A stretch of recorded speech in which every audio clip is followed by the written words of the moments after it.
নমস্কাৰ বন্ধুসকল, মই ৰিজুমণি নাথে আপোনালোক সকলোকে মোৰ ইউটিউব চেনেললৈ স্বাগতম জনাইছোঁ। আজি মই আপোনালোকৰ ওচৰলৈ লৈ আহিছোঁ এটি নতুন ভিডিঅ'। আজি আপোনালোকক দেখুৱাম মই এবিধ জলকীয়াৰ আচাৰৰ ভিডিঅ'।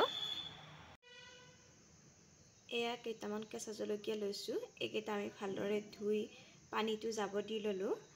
এতিয়া ইয়াৰে আমি ঠাৰিখিনি গুচাই সৰু সৰুকৈ কাটি ল'ম। এয়া অকণমান বাতিটোত বগা সৰিয়হ লৈছোঁ। আমি সৰিয়হ বহুত বেছিও লোৱা নাই, যিহেতু আমাৰ জলকীয়া কম, সেয়েহে সৰিয়হো আমি কমকৈ লৈছোঁ। সৰিয়হখিনিও অৱশ্যে আমি প্ৰথমতে ধুই শুকাই থোৱা আছে, সেয়েহে এতিয়া আৰু ধোৱা নাই। এতিয়া আমি এই সৰিয়হখিনি ভিনেগাৰত তিয়াই থৈ দিম। এইখিনি আমি কমেও 15 মিনিটমান এনেদৰে ভিনেগাৰত তিয়াই থৈ দিম। এয়া আপোনালোকে যেনেকুৱা চাইজত বিচাৰে তেনেকুৱা চাইজতে কাটি ল'ব পাৰে। এইখিনি বহুত ডাঙৰ ডাঙৰকৈ কাটিলেও কাটিব পাৰে, নতুবা দুফাল দুফাল কৰি দিলেও দিব পাৰে। মই এনেকুৱা চাইজতে কাটি দিছোঁ, কাৰণ সকলোৱে বহুত বেছি জলকীয়া নাখায়, কিছুমানৰ সৰু এটুকুৰা হৈ যায়, সেয়েহে এনেদৰে সৰু সৰুকৈ কাটিছোঁ। এইখিনি অকণমান শুকাই যোৱাৰ বাবে কাটি লোৱাত অকণমান অসুবিধা হৈছে। জলকীয়াখিনি আমাৰ এনেদৰে গোটেইখিনি কাটি লোৱা হৈ গ'ল।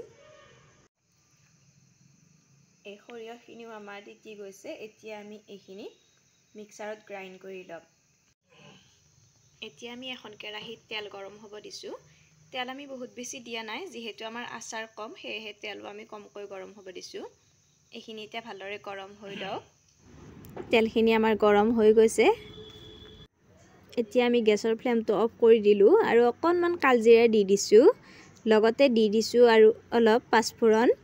পাঁচফোৰণৰ লগতে অৱশ্যে কালজিৰা থাকে, কিন্তু বেছি নাথাকে, অলপ অলপ থাকে, সেয়েহে আমি আগতে অলপ কালজিৰা দি দিছোঁ। এইবাৰ আমি জলকীয়াখিনি লৈছোঁ, ইয়াতে দি দিছোঁ অকণমান নিমখ, লগতে দিছোঁ অলপ হালধি। নিমখ অলপ বেছি হ'লেও কথা নাই। এইবাৰ জিৰা গুড়ি এচামুচ, ধনিয়া গুড়ি এচামুচ দি দিছোঁ, লগতে কালাৰৰ বাবে দি দিছোঁ ৰঙা জলকীয়া গুড়ি অলপ।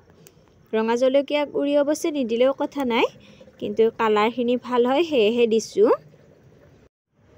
এইবাৰ ইয়াতে দি দিছোঁ সৰিয়হখিনি যে তিয়াই ৰাখিছিলোঁ ভিনেগাৰত, এইখিনি মিক্সাৰত গ্ৰাইণ্ড কৰি লৈ ইয়াতে দি দিছোঁ। এইখিনি এতিয়া আমি ভালদৰে মিহলি কৰি ল'ম। এইখিনি সানি লৈ আমি এতিয়া ইয়াতে গৰম কৰি ৰখা তেলখিনি দি দিছোঁ।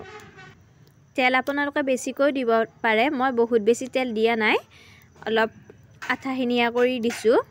বেছিকৈ দিলেও কোনো কথা নাই, তেল বেছি হ'লে আচাৰ বহুত দিনলৈ ভালে থাকে। তেলখিনি দি এতিয়া আচাৰখিনি ভালদৰে মিহলি কৰি দিছোঁ, যাতে গোটেইখিনি আচাৰতে তেল ভালদৰে লাগি যায়। এইখিনি এতিয়া আমি 2 দিনমান ৰ'দত দিম। ৰ'দত দিয়াৰ পিছত অকণমান কোমলিলে খাব পৰা হৈ যাব। বন্ধুসকল, আপোনালোকেও এনেদৰে আচাৰ বনাই চাবচোন। লগতে কেনেকুৱা হৈছে জনাবলৈ নাপাহৰিব।